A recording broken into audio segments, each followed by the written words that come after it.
Près de 1000 personnes ont été interpellées samedi 8 décembre en France, dont 673 à Paris, où on a dépassé le nombre total d'interpellations de samedi dernier. Pour la 4e journée de mobilisation des Gilets jaunes, à Paris, les forces de l'ordre ont changé de stratégie, comme en témoigne le nombre d'interpellations. Dans l'après-midi, vers 16 h, une source policière a fait savoir que les policiers avaient déjà procédé à plus de 950 interpellations et 724 gardes à vue. À Paris, qui compte la majorité des interpellations et gardes à vue, on recensait vers 16 h 673 interpellations, dont 551 gardes à vue, essentiellement pour participation à un groupement en vue de la préparation de violences contre les personnes ou de destruction ou dégradation de biens, selon la préfecture de police. Par ailleurs, 55 personnes ont été blessées, dont 3 parmi les forces de l'ordre. En fin de journée, le 1er décembre, la préfecture de Paris avait fait état de 412 interpellations et 378 gardes à vue en fin de journée.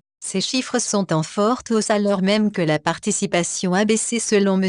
Nunier, qui a évoqué 31 000 manifestants à travers la France, contre 36 000 la semaine passée à la même heure, dont 8 000 à Paris. On a par ailleurs appris samedi de sources judiciaires qu'un homme, soupçonné d'avoir participé au vol d'un fusil d'assaut dans un véhicule de police lors des manifestations de Gilets jaunes le 1er décembre à Paris, a été arrêté mercredi puis mis en examen et placé en détention provisoire. Une information judiciaire a été ouverte pour tentative de meurtre sur personne dépositaire de l'autorité publique, vol avec violence et infraction à la législation sur les armes de catégorie A, cette arme de guerre, qui dote désormais la police pour faire face à d'éventuels actes de terrorisme, avait été dérobée dans des conditions de violence inouïes, selon le procureur de la République de Paris, Rémi Hedz. Le fusil, un HK G36 de calibre 7,62 mm, n'a pas encore été retrouvé. Les premières heures ont éclaté sur les Champs-Élysées en milieu de matinée.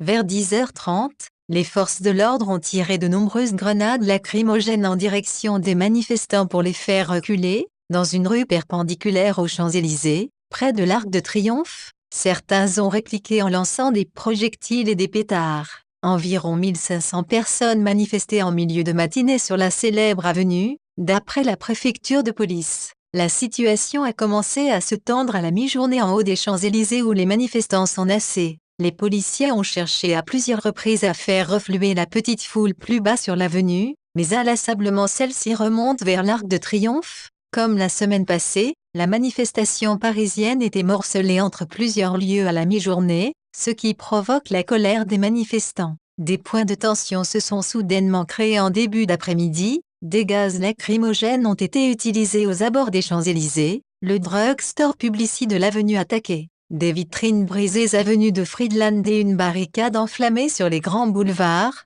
où des véhicules blindés de la gendarme ont été déployés. Les policiers de la BAC, Brigade anticriminalité, tirent au flashball très régulièrement à hauteur de tête. Un groupe de photographes, à genoux pour se protéger et clairement identifiable, a été pris pour cible. Selon nos journalistes présents sur place, 2 photographes ont été touchés, l'un à l'épaule, l'autre à l'aine. Des contrôles de véhicules ont été réalisés à Paris dès l'aube, permettant de découvrir de nombreux masques à gaz ou armes improvisées, comme des masses des boules de pétanque ou des billes de peinture. Les autorités, qui craignent de voir se reproduire dans Paris les scènes d'émeutes urbaines de la semaine précédente, ont renforcé les contrôles dans les gares et pratiquent la fouille systématique aux abords des lieux de manifestation. Ainsi, les personnes présentes au samedi aux Champs-Élysées se sont fait confisquer leurs masques, lunettes ou casques, soit tout ce qui apparaît comme une protection. Le ministre de l'Intérieur, Christophe Castanet, qui s'est rendu au samedi place Clémenceau, à Paris,